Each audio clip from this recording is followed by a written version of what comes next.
this is amazing to see because, as everyone keeps mentioning, we haven't seen it since 1976 when Jimmy Carter won it. The fact that it's very close is fascinating, but under our electoral college system, the only thing that matters is which candidate gets one more vote than the other, and then they inherit all 38 of those critical electoral votes. If somehow Biden won Texas, that probably would be the clue we're waiting for to indicate that Biden would be elected president. But if Donald Trump gets it, Biden is under pressure to win some big states. That is Michigan, Wisconsin, Pennsylvania, North Carolina, Georgia, Arizona, Ohio. You know, we're waiting. There hasn't been one yet. We've gotten a little bit of separation in Texas, Larry, since last we looked. About 75,000 votes separating the two candidates. All the counties are beginning to populate. When you look at this, does any of this strike you as surprising?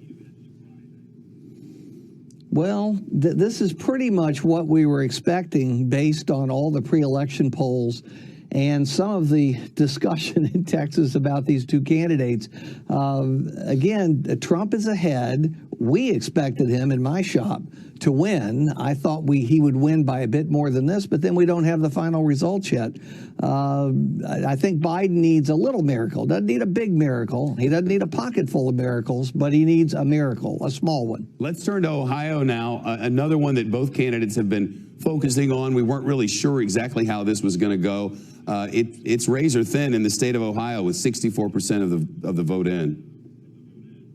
Here's another classic example of the fact that we don't know where the votes really are coming from and what's left. And are they election day votes or are they preliminary mail-in votes? It matters because, as we all know, Trump voters tend to vote on election day and Biden voters tended to vote in advance. I've got to say, nobody really expected Ohio to go to Biden. When we put people off the record in both parties, they almost unanimously said Trump will win Ohio. He won it in a landslide 4 years ago. It'll be closer, but he'll still win by a point or two. Maybe it'll turn out that way, but it's much closer than people did expect. North Carolina is another one that he got last time and he needs this time. Vice President Biden with not much of a lead, still too early to call by NBC News standards. 80% of the vote in there, Larry. Yeah, the Biden people were pretty optimistic about North Carolina. They felt pretty confident about it. I don't know how they're feeling right now. I'm sure they're thrilled that Biden is ahead by any margin, but North Carolina is a tough state for a Democrat. When Barack Obama won it in 2008, he won it by a tiny sliver, a few thousand votes. And that's it. That's the only time in modern history that a Democrat has carried it, or in recent elections. So again, I'd say a small miracle. You know, this is starting to add up to that pocket full of miracles that I mentioned. But I didn't mean for Biden, for Democrats. For Democrats, you need big numbers in Charlotte and Mecklenburg County, and you need enormous numbers in the Research Triangle, or you really don't have a chance. At least so far, Yes. that's come through. Yes, that's come through.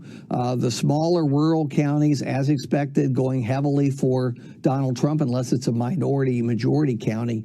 But as I say, it's you come down to those final votes, and often they trickle in from rural areas. I've seen that over the years. I grew up on the border between Virginia and North Carolina.